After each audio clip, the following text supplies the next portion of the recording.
விஜயும் காவேரியும் ஒன்று சேர போறாங்க அப்படின்னு நினைக்கிறவங்க நம்ம கமெண்ட்ஸ்ல ஒரு கருத்தை தெரிவிச்சிருங்க. அதே சமயம் முடிய போகுது அப்படின்னு வருத்தமா இருக்குன்னு நினைக்கிறவங்களும் கமெண்ட்ஸ்ல ஒரு கருத்தை தெரிவிச்சு லைக்கை போட்டுருங்க ஃப்ரெண்ட்ஸ். அன்பான உறவுகளுக்கு வணக்கங்க. இன்னைக்கான சீன் நல்லா சூப்பரா போனுச்சுன்னு தான் சொல்லணும். நம்ம விஜய் அம்முவை பார்த்து அம்மா மாதிரியே ஆர்வக்கோளரா இருக்காளே அப்படிங்கிறப்பெல்லாம் அல்லச்சுன்னு தான் சொல்லணும். முன்ன மாதிரி இருந்திருந்தா இந்நேரம் நம்ம இந்த சீனுக்கெல்லாம் அப்படிதான் சந்தோஷப்பட்டிருப்போம். ஒவ்வொரு சீனுமே மனசை கொள்ற மாதிரி தாங்க இருக்கு. அதாவது அணைய போறதுன்னு சொல்லுவாங்க, அது அணைய போறதுன்னு சொல்லக்கூடாது. ஆனா முடிய போற நேரத்துல பக்காவா கொடுக்குறாங்க பாருங்களேன். எல்லாருக்கும் உண்மையை தெரிய வைக்கிறாங்க. இங்கிட்டு பார்த்தா காவேரி விஜய நினைச்சு நினைச்சு ஏங்குது. இதெல்லாம் எப்பெல்லாம் நம்ம நினைச்சோம், இந்த சீன்லாம் எப்ப வரணும்னு நினைச்சோம் துடிச்சோம்.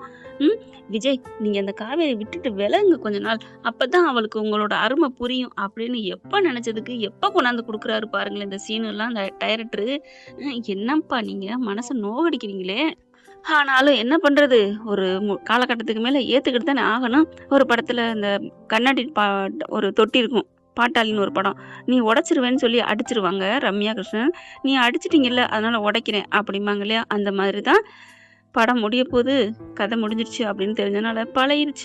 மனசை தேத்திக்க வேண்டியதா இருக்கு. ஆனாலும் மனசு வலிக்குது. இதையும் சொல்லி கூட போட முடியலங்க. ஏன்னா சம்பாதிக்க முடியலன்னு வருத்தப்படுறீங்களான்னு கேட்குறாங்க. சம்பாதிக்க நினைக்கிறவங்க சம்பாரிச்சலாம், எந்த வேலை பார்த்தாவது. எனக்கு ஒரு உதாரணம் சொல்றேன். நாங்க ஒரு 4 வருஷத்துக்கு முன்னாடி கொரோனா இருந்துச்சு பார்த்தீங்களா, அப்போ அந்த சமயம் ஒரு தள்ளு வண்டி டெய்லி 40 ரூபா வாடகைக்கு எடுத்துட்டு வந்து டிஃபன் கடை போட்டோம். 1 மாசம் அந்த வண்டி வேலை முடிஞ்சிருச்சு. அப்புறம் வண்டியை தூக்கிட்டு போயிட்டாரு எங்க வீட்டுக்காரு. அப்போ தள்ளிக்கிட்டு போகையில வாசம் முன்னாடி போகையில அழுதேங்க, அம்புட்டு அழுத. அது போனதுக்கு அப்புறம் அது நின்ன இடத்த பார்த்து அழுதேன். அப்படி அந்த உயிரில்லாத அந்த அந்த வண்டிக்கே நான் அழுதேன். நான் மிஸ் பண்ண போது உயிருள்ள ஜீவன்க அவங்க 2 பேரும் நம்மளை விட்டு போறாங்க. போகல, என்னைக்குமே மனசுலதான் இருப்பாங்க. அந்த நாடகம் முடியல, அந்த நினப்பு கல்ல எந்திரிச்சோன்னு மகானதை பாக்குறோம். அது இல்லைங்கிற அழுக வேதனை வரும் தானுங்க. ஆனா சம்பாதிக்க முடியலங்கிறக்காண்டி அழுகிறேன்னு சொன்னது கஷ்டமா இருக்கு. எந்த சீரியலுமே முடியல இவ்வளவு அழுதது யாருமே நான் பார்த்ததில்ல. இந்த சீரியலுக்கு தாங்க அம்பது பேர் அழுதாங்க பாத்தீங்களா. காவேரி, கங்கா, விஜய் எல்லாருமே அழுதாங்க. ஏன் காவேரியால வேற இதுல சம்பாதிக்க முடியாதா என்ன, அதுக்காண்டி நீ இதுல சம்பாதிக்க முடியல நீ அழுகுறடி அப்படின்னு நான் சொல்றது.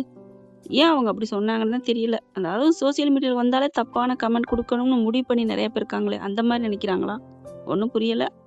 அம்மாவும் நம்ம பாப்பா யாழினி பாப்பாவும் 2 பேரும் சேர்ந்து பேசிக்கிறாங்க பாத்தீங்களா. கூட்டணி செம்ம பாண்டிங் சொல்லலாம்.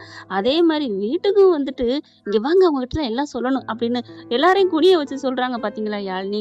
அதுவும் சூப்பர் தாங்க. காவேரிக்கு தெரியாம நம்ம சித்தி தான் அம்மாவோட அம்மாவா அப்படின்னு சொல்றப்பவும் சூப்பருங்க.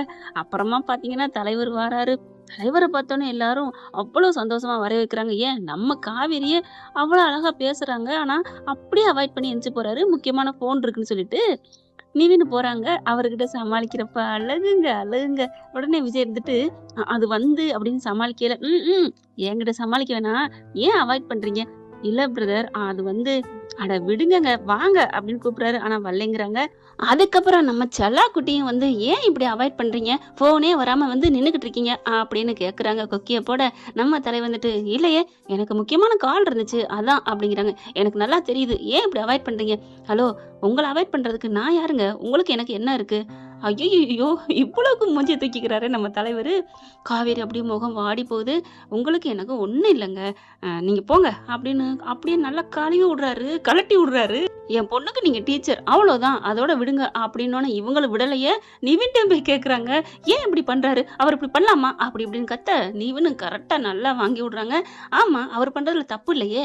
டீசெண்டா கேட்டாங்க கல்யாணம் பண்ணிக்கிறேன்னு, வீட்டுக்கு எல்லாருக்கும் பிடிச்சிருந்து மாட்டேன்னு சொன்னீல, அப்புறம் நீ ஏத்துதான் ஆகணும். நீ எப்படி உன்னை பிடிக்கலன்னு அவரை சொன்னியோ அதை ஏத்துக்கிட்டோமோ, அதே மாதிரி அவர் சொல்றதை நீ ஏத்துதான் ஆகணும். ஆனா விலகி போனா விரும்பி வரும்னு சொல்லுவாங்க. அது உண்மைதாங்க. அப்படியே தலைவனை நினைச்சு ஏங்குறாங்க. நம்மளும் இப்படிலாம் இருக்கக்கூடாது. ஏப்பா பரவாயில்ல, எப்படியும் நீங்க ஒண்ணு சேர போறீங்க தான். சரி, இதெல்லாம் தெரிஞ்சதுனால ஒண்ணுமே சொல்றதுக்கு மனசு வலிக்குதுதான். இப்ப நம்மளோட செல்லா குட்டிங்க எப்படி போகும் அப்படிங்கிறத நம்ம கற்பனை. இப்போ நம்ம சரி நான் கிளம்புறேன் அப்படின்னு அம்மாவை கூப்பிட்றாங்க. இல்லைப்பா நான் இங்கே இருக்கிறேன்ப்பான்னு இருக்க வச்சிடுறாங்க. சரின்னு சொல்லிட்டு விட்டுட்டு போயிடுறாங்களா. இங்கே தான் எல்லாருக்கும் தெரிஞ்சு போச்சே காவேரி தவிர. நைட்டில் எல்லாம் தூங்குறாங்க. அம்மு பாப்பா எந்திரிச்சு காவேரி எப்படி பார்க்குறது கொஞ்சி கையை காலை தூக்கி போட்டு அப்படித்தான் அம்மாவை கொண்டாடுது. இவங்களும் சும்மா சொல்லக்கூடாது, அந்த பிள்ளைய நல்லா வாங்கிக்கிறாங்க. அதை பார்த்து பார்த்து சாரதா ரசிக்கிறாங்க. அடுத்த நாள் இங்கே விஜய் டான்னு வந்து நிற்கிறாரு. அவருக்கு விலகவும் இல்லை, உன்னை விரும்பவும் இல்லை, கைவிடுவதும் இல்லை அப்படின்னு சொல்லுவாங்க இல்லையா, அந்த மாதிரி தான் இப்போ காவேரியை வெறுக்கிற மாதிரி ஒதுக்குற மாதிரி பண்ணுறாரு. ஆனாலும் விட்டுட்டு இருக்க முடியல, வந்துடுறாரு. அம்மாவை தேடி வரேங்கிறது ஒரு சாக்கு தான், சரக்கு தான். ஆனால் பொண்டாட்டியும் பார்க்கணும் தான் வராங்க. இவங்களும் விடுறதா இல்லை. இங்கே எல்லாத்திட்டையுமே கேட்டுட்டு இருக்காங்க, அம்மா ஏமா அவர் என்னை இப்படி வெறுக்கிறாரு, ஏமா என்னை அவாய்ட் பண்ணுறாரு, எனக்கு ஒன்றுமே தாங்கலம்மா, பிடிக்கலம்மா, மனசுக்கு ஒரு மாதிரியா இருக்குமா. ஏண்டி எவ்வளோ வரைக்கும் வந்து எத்தனை வாட்டி வந்து வந்து கெஞ்சினாங்க, அவங்க வீட்டிலேருந்து வந்து கெஞ்சினாங்க, முடியாதுன்னு முறுக்கிக்கிட்டு உச்சாணி கும்பல நின்று இப்போ என்ன அப்படியே அவர் பேசாமல் போனோன்னு ரொம்ப இதாக இருக்கா ஏண்டி அப்படின்னு சொல்ல, இல்லைம்மா அவர் ரொம்ப நல்லவராக இருக்காருமா. ஓ எப்போ இருந்து இது? நர்மதாவுக்கு நல்லது பண்ணார்ல, நர்மதாவுக்கு நல்லது பண்ணது மட்டும்தான் உனக்கு தெரியுதா?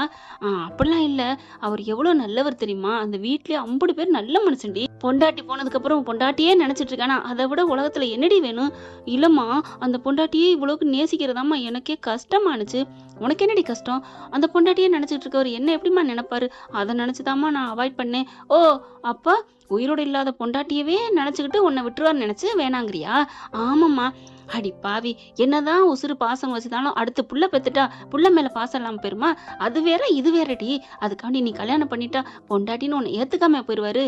இல்லம்மா அவர் அடிச்சு சொன்னாருமா, பொண்டாட்டியை தவிர பொண்டாட்டியை தவிர வேற ஆளையும் நினைக்க மாட்டேங்கிறவர் அப்புறம் ஏண்டி உன்னை வந்து பொண்ணு கேட்கணும், உன்னை கல்யாணம் பண்ணிக்கணும், ஏண்டி வீட்டுல இருந்து வந்து பேசணும், உன்னைய ஏண்டி சுத்தி வரணும், நீ அவாய்ட் பண்ணியும் எப்படி வந்தாக, ஆனா நீ தானடி வெறுத்து ஒதுக்குன, அதனாலதான் அந்த தம்பி மனசு நொந்து போய் இப்படி கிடக்குது, பேசாதடி அங்க பாருடி அப்படிங்கல விஜய் வந்து நிக்கிறாரு. அப்படியே காவேரிக்கு தூக்கி வாரி போடுது. என்னம்மா நினைச்சோன்னு வந்து நிக்கிறாரு, அதாண்டி உண்மையான காதல்ங்கிறது.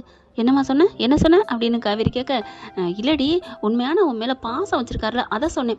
உடனே கங்கா நர்மதா எல்லாருமே வந்து ஏன் காதல்னு சொன்னா என்ன, அது தப்பா, ஏமா பயப்படுற, காதல் தாம்மா உலகத்தை இயங்கிக்கிட்டு இருக்கு, காதல் என்ன வாழ்க்கை இல்லைம்மா, காதல் தாம்மா மூச்சு விட்டுட்டு இருக்கோம், காதலில் தாம்மா எல்லாரும் ஒன்று சேர்ந்து வாழ்ந்துட்டு இருக்கோம், என்னம்மா நீ இப்பெல்லாம் பேசுற.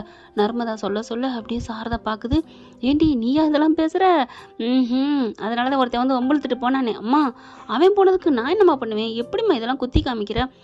சரி விடு நான் அதெல்லாம் சொல்லலை அப்படிங்கிறாங்க. அத்தை இப்படிலாம் பேசாதீங்க, நர்மதா மேலே என்ன தப்பு இருக்குது, நீங்கள் என்ன இப்படிலாம் பேசுகிறீங்க அப்படின்னு விஜய் வந்தோன்னே செம்ம காண்டில் கத்துறாங்க.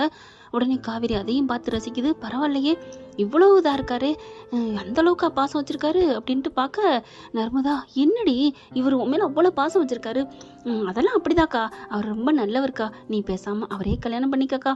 என்னது அவரை கல்யாணம் பண்ணுறதா?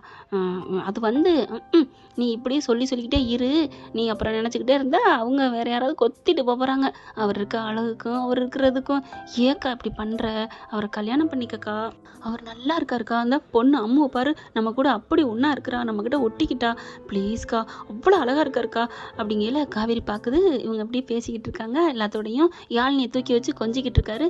பாத்தியா பாரு, நம்ம யாழ்னியை தூக்கி வச்சு கொஞ்சிறாரு. அம்மா பாருக்கா, அம்மா ஒருத்தவங்களை கணிச்சா கரெக்டாக தானே கணிக்கும், அது பாரேன் அவர்கிட்ட எப்படி பேசிகிட்டு இருக்குன்னு. ஏக்கா ப்ளீஸ்க்கா போயிட்டு உன் மனசில் இருக்கிறத சொல்லுக்கா. என் மனசுல என்னடி இருக்கு, உன் மனசுல என்ன இருக்குன்னு எனக்கு 2 நாளாவே தெரியுதுக்கா. என்னடி தெரியுது, என்ன தெரியுது? நீ மாமாவை விரும்புறேன்னு தான். என்னது மாமாவா? நீ மாமாவே முடிவு பண்ணிட்டியா? முடிவு பண்ணுறேன்னு இல்லைக்கா, அவரை நீ மனசுக்குள்ள ஏற்றுக்கிட்டக்கா. நிஜமா சொல்கிற யமுனா, நிஜமா சொல்கிற நர்மதா அப்படிங்கல. ஆமாக்கா நீ பாரு, நீ கதவை மூடிட்டு கண்ணாடி போய் பாரு, இல்லையா கண்ணை மூடிட்டு பாரு, அவர் உன் கண்ணு முன்னாடி வந்து நிற்பார், இல்லையா யார் வந்து நிற்கிறாங்கன்னு பாரு, அப்பா தானே உனக்கு பிடிக்கும், அப்பா வந்து நின்றுட்டா உனக்கு அப்பா மேலே தான் பாசம், விஜய் நினைக்கலன்னு அர்த்தம். இல்லை யார் நினைக்கிறியோ அதுதான் உனக்கு பெஸ்ட்டுன்னு நாங்கள் சொல்கிறோம், நீ நினச்சிக்கோ போக்கா அப்படி சொல்ல, உடனே பார்க்குறாங்க காவேரி போய் விஜய்ட்டு நிற்கிறாங்க. வாங்க உள்ளர வந்து உட்காருங்க அப்படின்னு கூப்பிட, அப்படி சொல்லல, நான் அம்மாவை கூப்பிட்டு போகலான்னு வந்தேன் அப்படிங்கிறாங்க. உடனே சாரதா, அட வாங்க தம்பி, என்ன இப்படி உடனே சுடுதண்ணி ஊற்றுற மாதிரி நிற்கிறீங்க, வாங்க இன்னைக்கு சமைச்சு சாப்பிட்டு நீங்கள் போகிறீங்க, காலையில் வெள்ளனை வந்து நிற்கிறீங்க, என்ன ஒன்றுமே ரெடி பண்ணல, வாங்க என்ன பண்ணலாம், பூரி சப்பாத்தி, இது நேரத்தே வந்துருச்சு, இருந்தாலும் அதுக்கு முன்னாடி உள்ள கதையை இப்போ சொல்கிறேன் அப்படின்னு சொல்லிட்டு கூட்டியாந்து உட்கார வைக்கிறாங்க. அப்படியே இல்லை நான் போகிறேங்கையில் விஜய் கையை இருக்க பிடிக்கிறாங்க, வாங்க எதுக்கு போகிறீங்க அப்படின்னு உட்கார வைக்கிறாங்க. இழுத்து பிடிச்சிட்டு வந்து உட்கார வைக்க வேற வழியே இல்லை. விஜய் வந்து உட்கார்றாரு. நிவின்லாம் பார்க்குறாங்க. என்ன ப்ரோ நாங்களாம் சொல்லி மீறிக்கிட்டு போறேன்னு சொன்னீங்க. இப்போ என்ன காவேரி சொன்னோன்னே பட்டுன்னு வந்து உட்காடுறீங்க. அப்படிங்களா? ஹலோ ப்ரோ என்ன நீங்கள் அதெல்லாம் ஒன்றும் இல்லை அப்படின்னு உட்கார்றாரு. காவேரிக்கு ஒரே சந்தோஷம். அப்போது எல்லாரும் சொல்ல மீறிக்கிட்டு போனாரா? நம்ம சொன்னதை வந்து உட்கார்றாரா? நீ கையை பிடிச்சலடிமா உட்கார வச்ச, அப்புறம் எப்படி அந்த மனுஷன் போவான்? அதுக்கப்புறம் அப்படியே நின்று வச்சக்கன்னு வாங்காமல் தலையை சாய்ச்சி பார்க்குறாங்க. எல்லாரும் காவேரி பார்க்குறாங்களா? ஆனால் காவேரிக்கு அது தெரியவே இல்லைங்க. ஏன்னா நர்மதா சொன்ன மாதிரி மனசு ஃபுல்லாக நிறைஞ்சிட்டாரு. ஆனால் வெளியில் சொல்ல அவங்களுக்கு கீழே விழுந்தாலும் மண் ஓட்டலன்னு சொல்லுவாங்கல்ல, அந்த மாதிரி வெக்கம் அந்த பிள்ளைக்கு ஈக்கோ. இப்போ அப்படி பார்க்க விஜய் யதார்த்தமாக அப்படி நிமிர்ந்து பார்க்குறாரு. காவேரி அப்படியே பார்த்துட்டு இருந்து படக்குன்னு திரும்புது. விஜய்க்கு தெரிஞ்சிருது. மண்டே அப்படியே ஆட்டுறாரு. நிவினும் ப்ரோ ஓகே ஒர்க் அவுட் ஆகுதா? அட ஏங்க ப்ரோ அப்படிங்கல. காவேரினால இங்கே நிற்க முடியல. நர்மதா சொன்னதை நினச்சி பார்க்குறாங்க. டக்குன்னு வேகமாக போக ஏய் காவேரி எங்கே போகிற அப்படின்னு அவங்க அம்மா கேட்க இல்லைம்மா ஒரு நிமிஷம் அப்படின்னு போயிட்டு கதவை சாத்துறாங்க. எங்கே போகிறா காவேரி அப்படின்னு விஜய் கேட்க மாமா நான் அவங்களுக்கு ஒரு ட்ரீட்மெண்ட் கொடுத்துருக்கேன், அதை தான் செய்ய போகிறா. என்ன கொடுத்துருக்கேன்? அதெல்லாம் வருவா பாருங்க. உங்கள் மேலே சந்தோஷமாக ஓடி வரலாம், கட்டி பிடிக்கலாம், முத்தம் கொடுக்கலாம், எது வேணாலும் பண்ணலாம். ரெடியாக இருந்துக்கோங்க. நர்மதா பார்க்குறாரு விஜய். நீ சொன்னது ஓகேம்மா, ஒருவேளை நீ நினச்சதுக்கு எதிர்ப்பதமாக வந்துட்டா, வேற ஏதாவது அவன் நினச்சிட்டா அப்புறம் நீ எந்திரிச்சு போயா அப்படின்னு என்ன சொல்லிடுவாளே. ஏன் நர்மதா இந்த ரிஸ்க்கு? இல்லை மாமா எனக்கு அக்கா மனசு தெரிஞ்சிருச்சு, அதனால தான் நான் அப்படி சொன்னேன். நீங்கள் வெயிட் பண்ணுங்க அப்படின்னு சொல்ல காவேரி போய் கட்டில் உட்காடுறாங்க மெத்தையில். அப்புறமா தலாணி எடுத்து வச்சுக்கிறாங்க. உட்காந்துட்டு அப்படியே பார்க்குறாங்க, யோசிக்கிறாங்க. அப்படியே முருகா நீ எனக்கு ஒரு நல்ல பதிலை சொல்லு அப்பா, எனக்கு ஒரு நல்ல பதிலை சொல்லு. நான் உன்னைத்தான் அப்பா நினைக்கிறேன். அப்பா நீ என் மனசில் இருந்தால் நீ தானேப்பா என் முன்னாடி வரணும் அப்படின்ட்டு கண்ணை முடிக்கிட்டு அப்படியே முருகா முருகா முருகான்னு நினச்சிட்டு ஒரு செகண்ட் பிளைண்டாக அப்படியே ஆக்கிடுறாங்க. கண்ணை மூடிட்டு பார்க்குறாங்க. கரெக்டுங்க. நம்ம எல்லாரும் நினைக்கிறது, நீங்கள் எல்லாரும் நினைக்கிறது சக்ஸஸ் 100%. இல்லை 1000 1000% கோடி மில்லியன் கரெக்டு. விஜய் முகம்தான், நம்ம தலைவர் முகம்தான் தெரியுது. அப்படியே அவங்களுக்கு தூக்கி வாரி போடுது. ச்சே என்ன இது? சரி அவரை பார்த்துட்டு வந்தனால அவர் முகத்தில் தெரியறாருன்னு கண்ணை தேய்ச்சி விட்டுட்டு மறுபடியும் கண்ணை மூடி பார்க்குறாங்க. கண்ணை மூடி அடுத்த செகண்டே அவர் தாங்க வராரு. ஐயோ அப்படின்னு தேய்ச்சிட்டு அடுத்தது மூடங்காட்டிலுமே அவர் தான். ஏய் ஹாய் காவேரி மிஸ் அப்படின்னு சொல்லிட்டு வம்பிழுக்கிறாங்க இல்லையா? அதெல்லாம் நினச்சி பார்த்துட்டு ஐயோ அப்போது அவர் தான் என் மனசு முழுக்க இருக்காரா? நான் தான் நாடகம் ஆடிட்டு இருக்கேனா?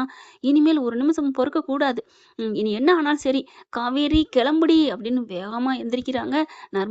நர்மதா சொன்னது பழிக்கத்தான் போகுது. ஓகே ஃப்ரெண்ட்ஸ் பார்க்கலாம். இதன் தொடர்ச்சி அடுத்த பதிவில். இந்த பதிவு உங்களுக்கு பிடிச்சிருந்துச்சுன்னா அவங்க பண்ணால் கையில் ஒரு லைக்கை போட்டு சப்ஸ்கிரைப் பண்ணி ஆதரவு கொடுங்க அன்பு உறவுகளே. Thank you friends.